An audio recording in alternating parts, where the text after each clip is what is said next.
గణాధిపతయే నమః. ఓం గురుభ్యో నమః. ఓం శ్రీమాత్రే నమః.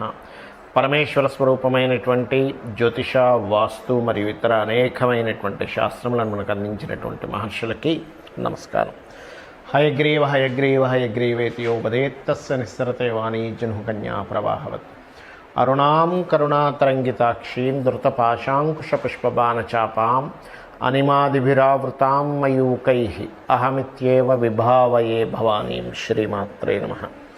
ప్రేక్షకులకి ఆ లలితాంబిక అమ్మవారి యొక్క అనుగ్రహం పరిపూర్ణంగా కలగాలని మనస్ఫూర్తిగా కోరుకుంటూ మనం ఈరోజు చెప్పుకోబోయేటువంటి టాపిక్ ఏమిటి, మనకి గోచారంలో బుధగ్రహం నీచ స్థానంలో ఉంది.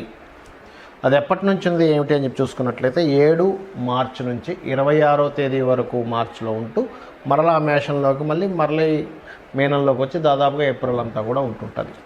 అదేవిధంగా శనికుజుల యొక్క కలయిక 16 మార్చి నుంచి 24 ఏప్రిల్ వరకు కుంభరాశిలో కలిసి ఉంటుంది. అదేవిధంగా మరి ఈ రెండూ కూడా బ్యాడ్ కాంబినేషన్స్. మరి ఏదైనా ఒక మంచి ఉందా అంటే రవిగ్రహం ఉచ్చస్థితిలోకి వెళ్ళబోతుంది. ఎప్పటి నుంచి? మార్చి 14వ తేదీ నుంచి. కాబట్టి ఈ యొక్క గ్రహస్థితులను అనుసరించి మనకి ఈ గ్రహాల యొక్క స్థితి వల్ల ఏ విషయాల్లో ఖచ్చితంగా జాగ్రత్త వహించాలి, ఏ విషయాల్లో బాగుంటుంది అనేటువంటి విషయం ఇప్పుడు మనం తెలుసుకుందాం. ఒక్కొక్క లగ్నరీత్యా, లగ్నం తెలియని వారు రాశిరీత్యా చూసుకోవచ్చు. ధనస్సు లగ్నము, ధనస్సు రాశి. ఈ యొక్క రాశి వారికి, లగ్నం వారికి ముఖ్యంగా, లగ్నం తెలియదంటే రాశి నుంచి చూసుకోండి, నో నీడ్ టు వరీ. ఇక్కడ మీకు చెప్పబోయేటువంటి టాపిక్ ఇప్పుడు ఉన్నటువంటి గ్రహాల యొక్క కాంబినేషన్స్ కావచ్చు, రాసులు కావచ్చు, ఇవన్నీ ఏమిటంటే మీరు అలర్ట్గా ఉన్నారా, ఒక 5 to 10 years ఫార్వర్డ్కి వెళ్తారు. ఇక్కడ ఏమాత్రం నేను చెప్పబోయేటువంటి విషయంలో అలర్ట్గా లేరా, ఒక 5 సంవత్సరాలు 10 సంవత్సరాలు వెనక్కి వెళ్తారు.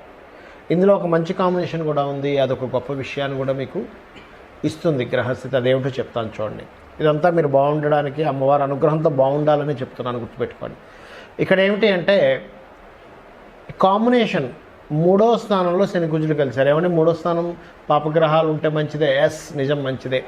దానివల్ల మంచి ధైర్యం వస్తుంది, సాహసం చేయగలుగుతారు, మొండిగా నిలబడగలుగుతారు. మొండిగా నిలబడడం వల్ల గెలుస్తారు, అందులో ఎటువంటి సందేహం లేదు.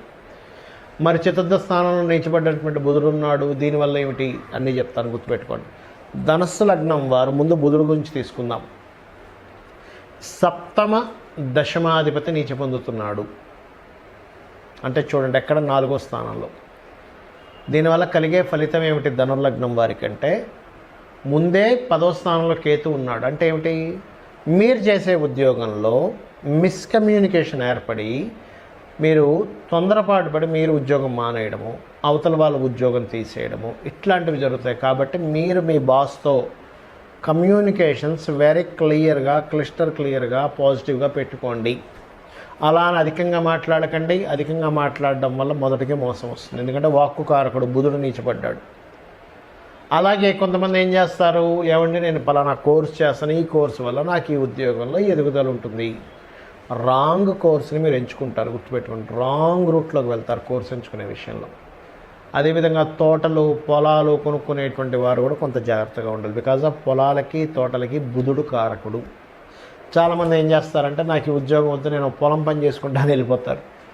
చాలా సింపుల్ అనుకుంటారు పొలం పని అంటే. రైతులను అడగండి, చెప్తారు ఎప్పుడు లాభాలు రావండి, ఎప్పుడో ఒకసారి వస్తే అదే మాకు పండగ అంటారు వాళ్ళు. కాబట్టి నిజంగా పొలం పని చేయడం గుడ్, ఎందుకంటే దానంత గొప్పది మరొకట్లేదు. కానీ దాని గురించి పూర్తిగా తెలుసుకునేది కండి. ఈ మధ్య కాలంలో నాకు చాలామంది తెలుసు సాఫ్ట్వేర్ వాళ్ళు, ఏమండి ఇవన్నీ ఎందుకు, నేను పొలం పండించుకుంటాను వెళ్ళిపోయిన తీరా చూస్తే రైతులకు నిజంగా దండం పెట్టారన్నాడు. ఎందుకంటే పొలం పని చాలా సింపుల్ అనుకుంటాం, కానీ దానంత కష్టం. ఎందుకంటే వాళ్ళ చేతుల్లో ఉండవు. ఎప్పుడు వర్షం వస్తుందో తెలియదు, ఎప్పుడు వర్షం రాదో తెలియదు, ఎప్పుడు తుఫాను వస్తుందో తెలియదు, ఎప్పుడు విపరీతంగా ఎండలు కాస్తాయో తెలియదు, పురుగు ఎప్పుడు పడుతుందో తెలియదు.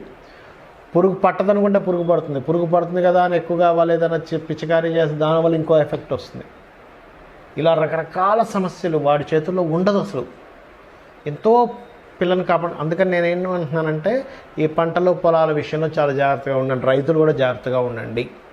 మిస్కమ్యూనికేషన్ జరుగుతుంటుంది. అంటే ఎలాంటి రైతుకి ఎలాంటి మిస్కమ్యూనికేషన్ జరుగుతుంది, ఏదో వర్షం వస్తుందేమో అనుకుని ముందే కోసేస్తాడు. లేకపోతే ఇంకోటి ఏదో జరుగుతుంది అనుకుని ముందుగానే తప్పు నిర్ణయం తీసుకుంటారు. అది ఉద్యోగంలో కావచ్చు, బిజినెస్లో కావచ్చు, చదువు విషయంలో కావచ్చు. ఈ బుధుడు ఇటువంటి ఫలితం ఇస్తున్నాడు. అందుకని మీరు ఏం చేస్తారు, విష్ణు సహస్రనామాలు వినండి. ఈ ఫలితం రాదు, నెగిటివ్ ఫలితం రాదు, పాజిటివ్ ఫలితం వస్తుంది.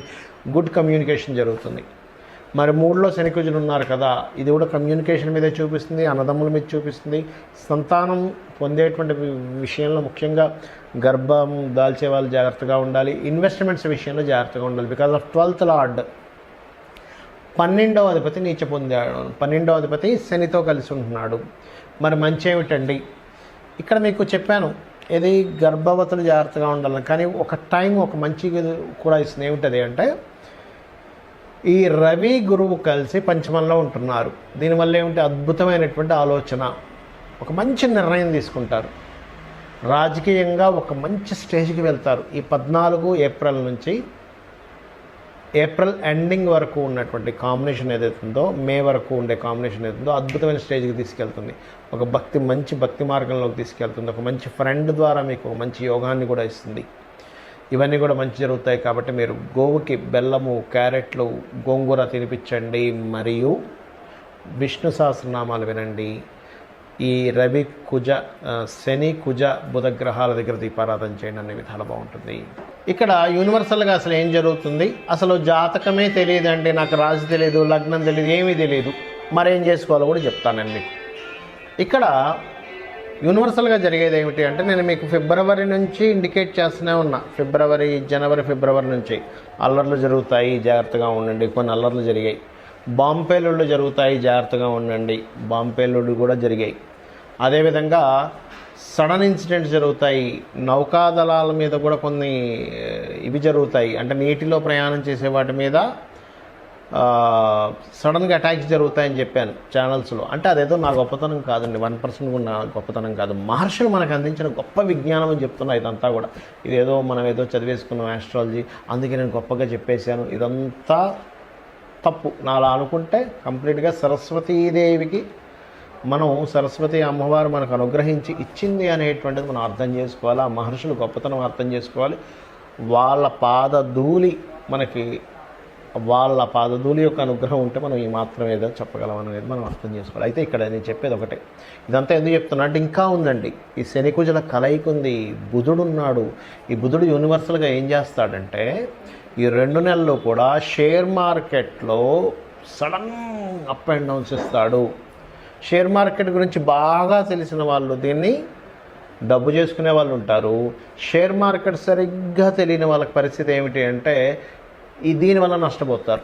అంటే బాగా అనుభవం ఉన్న వాళ్ళు చూడండి, ఇప్పుడు మార్కెట్ ఉంది, ఈ పలానా సమయాల్లో రేట్లు తగ్గుతాయి కానీ ఒక నెల పోతే బాగా పెరుగుతాయని అంచనా ఉన్నవాడు ఏం చేస్తాడు, ఇప్పుడు కొనిపెట్టేసారా నాకు తెలుసు 30 సంవత్సరాల ఎక్స్పీరియన్స్ ఉందంటాడు, కొంటాడు, పక్కన పెడతాడు, టక్కన రైజ్ అవుతుంది, అమ్ముతాడు, అప్పుడు బాగా డబ్బులు వస్తాయి. అలా ఏంటంటే షేర్ మార్కెట్లో విపరీతమైన ఫ్లక్చువేషన్స్ ఈ బుధుడు ఇవ్వనున్నాడు. చాలా జాగ్రత్తగా ఉండండి.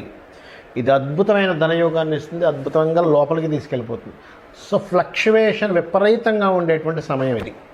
ఇక రెండవది, ఇక్కడ రవి శనిని, కుజుణ్ణి, రాహుని దాటుకుంటూ తిరుగుతున్నాడు ఆయన. అసలు రాజకీయాల్లో మీరు మనకు స్వాతంత్రం వచ్చినప్పటి నుంచి ఇప్పటి వరకు చూడనటువంటి డిఫరెంట్ కోణాలు జరుగుతాయి దీనివల్ల. నేను ఇది ఫిబ్రవరి నుంచి చెప్పుకుంటూ వస్తున్నా. మరలా ఎందుకు గుర్తు చేస్తున్నా అంటే గ్రహాల యొక్క ప్రభావం ఎలా ఉంది. ఎందుకు చెప్తున్నానంటే ఈ మాట, చాలామంది తెలియక ఈ రాజకీయ సంబంధించిన వాటి మీద కూడా బెట్టింగ్స్ కాస్తుంటారు. దయచేసి వాటి జోలికి వెళ్ళకండి. ఎందుకంటే బెట్టింగ్ రిలేటెడ్ సంబంధించినంత బుధుడు కారకత్వం, ఆయన నీచబడ్డాడు అంటే అయిపోయింది. కాబట్టి ఈ విషయాన్ని గుర్తుపెట్టుకోండి. అలాగే మరి రాశి నక్షత్రం తెలియని వారు ఏం చేయాలో చెప్తా అన్నా. ఏమిటది అంటే, శనికుజుడు కలయిక ఉండడం వల్ల చేసే జాబ్లో చేసే ప్రతి జాబ్ దగ్గర ఏదో ఒక తెలియని ఒక ఘర్షణ, మార్పులు జరుగుతూ ఉంటాయి. Because of Saturn is the working nature and worker అనుకుంటే, కుజుడు ఈజ్ ఫైటింగ్. ఈ కలయిక ఉంది ఇక్కడ. అలాగే ప్రతి బిజినెస్లోని ఏదో తెలియని ఒక స్ట్రెస్ ఉంటుంది. కానీ ఈ స్ట్రెస్లు, ఈ బిజినెస్లు, ఎందుకంటే బిజినెస్ కారకుడు అయినటువంటి బుధుడు నీచ స్థానంలో ఉంటున్నాడు. కానీ ఈ కాంబినేషన్ ఏదైతే ఉందో గుర్తుపెట్టుకోండి, దీన్ని అర్థం చేసుకుంటూ ముందుకు వెళ్ళగలిగారా సూపర్గా ఉంటుంది. బిజినెస్లో కానీ, జాబ్లో కానీ, మరి కేవలం అర్థం చేసుకుంటే సరిపోతుందా అంటే ఏమీ లేదు. సింపుల్ టెక్నిక్ ఒకటి చెప్తాను. ఇది కనుక మీరు చేయగలిగితే లోకం మొత్తం ఎలా ఉందో మీకు మాత్రం చాలా అద్భుతంగా ఉంటుంది. గుర్తుపెట్టుకోండి, ఈ టెక్నిక్ కనుక చేయగలిగితే ప్రపంచం మొత్తం ఏమైపోయినా మీకు మాత్రం బాగుంటుంది. అదేమిటో చెప్తాను చూడండి. మీకు దగ్గరలో గోశాల ఉందండి, సింపుల్గా ఏం లేదు, పిడికెడు బెల్లము, క్యారెట్లు, ఆకుకూరల్లో సింపుల్గా గోంగూర కట్ట చక్కగా కట్ చేసి ఆ గోవు దగ్గరికి వెళ్ళి, దేశీవాలి గోవు సాక్షాత్ అమ్మవారి గోవు రూపంలో ఉందని భావించండి. అమ్మవారి ఈ రూపంలో ఉంది, అమ్మవారికి నేను తినిపిస్తున్నాను, నా అదృష్టం ఏంటనుకొని భావిస్తూ భక్తితో తినిపించండి. మీరే చూస్తారు పెద్ద ఆపద ఏదైతుందో ఆగిపోతుంది అక్కడికి. అమ్మవారి అనుగ్రహం ఉంటే ఆపద గీపద ఏమీ లేదు, అమ్మవారే చూసుకుంటుంది. ఆ రకంగా మీకు ఆ సపోర్ట్ అనేటువంటిది లభిస్తుంది. అయితే ఇక్కడ ఇంకొక విషయం చెప్పి మీకు ఒక క్లారిటీ ఇస్తా. ఏమిటది అంటే, మీ జన్మజాతకంలో గనక నీచగ్రహాలు బలంగా ఉన్నాయి, ఇబ్బందికరమైనటువంటి వాళ్ళకి మాత్రమే ఎక్కువ ఎఫెక్ట్ ఉంటుంది. కానీ జన్మజాతకంలో విపరీత రాజయోగాలున్నా, ధనయోగాలున్నా, విపరీత ధనయోగాలున్నా, భగవత్ అనుగ్రహము అంటారు. అంటే గురుగ్రహం కనుక రాశిని చూస్తున్నా, లగ్నాన్ని చూస్తున్నా, జన్మజాతకంలో గురువు యొక్క అనుగ్రహం బలంగా ఉన్నా ఏమీ అవ్వదు. ఎలా అంటే, ఒక బుల్లెట్ ప్రూఫ్ వేసుకునే వ్యక్తి ఈ బుల్లెట్ తగులితే ఏమవుతుంది, అదొక బుల్లెట్ ప్రూఫ్ లాగా పనిచేస్తూ ఉంటుంది. అయితే ఇక్కడ మీకు అనిపించవచ్చు, ఏమండి మరి నాకు గురుబలం ఉందో లేదో నాకు తెలియదు, నాకు జాతకం లేదు, మరి ఏం చేయాలి? సింపుల్గా ఒకటే గుర్తుపెట్టుకోండి, గురుబలము రావాలి, మనం రక్షింపబడగలగాలి అంటే ఒకటి మీ గురువుని తెలుసుకోండి. మీకు చిన్నప్పుడు స్కూల్లో టీచర్ ఏదైనా విద్య మీకు నేర్పించిన వ్యక్తిని గురువుని తెలుసుకోండి. లేదా దత్తాత్రేయుడిని, జై గురుదత్త, శ్రీ గురుదత్త అనుకోండి, గురుబలం వచ్చేస్తుంది. రెండవది, శివాలయానికి వెళ్ళి చక్కగా పసుపు గంధము కలిపిన నీటితో అభిషేకం చేయండి, లేదా చందనం రాయండి, చక్కగా గురుబలం ఖచ్చితంగా పెరిగి తీరుతుంది. పరోపకారం చేయండి అంటే ఏమిటి, ఎవరికైనా ఏదైనా అన్నమో వస్త్రమో ఏదో ఒకటి దానం చేయండి. ఎందుకంటే దానం చేస్తే గురుబలం ఎలా పెరుగుతుంది అంటే, ఒక మంచి పని ఎవరికైనా సహాయం చేయడం ఈజ్ ఆల్సో గురువే. ఎందుకు, మీరు వాళ్ళు ఇబ్బందిలో ఉన్నారు, అబ్బాయి ఎలారా నాయన నా ఫుడ్ అనుకున్నాం, ఒక వ్యక్తి వచ్చి వాళ్ళకి సపోర్ట్ చేస్తారు, దట్ ఈజ్ ఆల్సో మీరు వాళ్ళు ఇబ్బందిలో ఉన్నారు, వాళ్ళకి ఇబ్బందిలో ఉన్న వాడికి నేను హెల్ప్ చేస్తున్నా, గురుతత్వం వచ్చేసింది అక్కడ. కాబట్టి ఎవరు ఏ ఇబ్బందిలో ఉన్నా చిన్నపాటి హెల్ప్, మీకు తోచిన హెల్ప్ చేయండి, ఇది కూడా గురుబలంగా మారుతుంది. ఈ రకంగా మీరు చేయగలిగితే మీ జన్మజాతకంలో ఎటువంటి దోషాలున్నా, మీకు గోచారం అనుకూలిస్తున్నా అనుకూలించకపోయినా ఇది చేయండి. ఇంకొక విషయం చెప్తాను, పొరపాటును కూడా ఈ బుధుడు నీచంలో ఉన్నప్పుడు, ఈ శనికుజులు ఈ కాంబినేషన్లో ఉన్నప్పుడు తెలియకుండా మనం ఏం చేస్తామంటే ఉత్తరం వైపు కొన్ని దోషాలు చేస్తాం. అంటే తీసుకెళ్ళి, అంటే దాని ఎఫెక్ట్ పెరగడానికి వస్తువులన్నీ తీసుకెళ్ళి ఉత్తరంలో పెడతాం, బరువులు పెంచుతాం. పడమరలో తెలియకుండానే పడమరలో కొన్ని దోషాలు చేస్తుంటాం. అంటే ఏంటి, పడమర పెంచేసేటువంటిది, లేదా పడమరలో పెద్ద బాల్కనీ తయారు చేసుకోవడము, పడమరలో ఉన్నవన్నీ ఓపెన్ చేయడము, అంటే పడమర నుంచి ఎక్కువ వెలుతురు వచ్చేలా కూడా చేస్తుంటాం తెలియకుండా. ఎందుకు అంటే దీని ఎఫెక్ట్ ఇవ్వడానికి వాస్తును కూడా వాడుకుంటుంది అది గ్రహం. అంటే ప్రకృతి అలా వాడుతూ ఉంటుంది.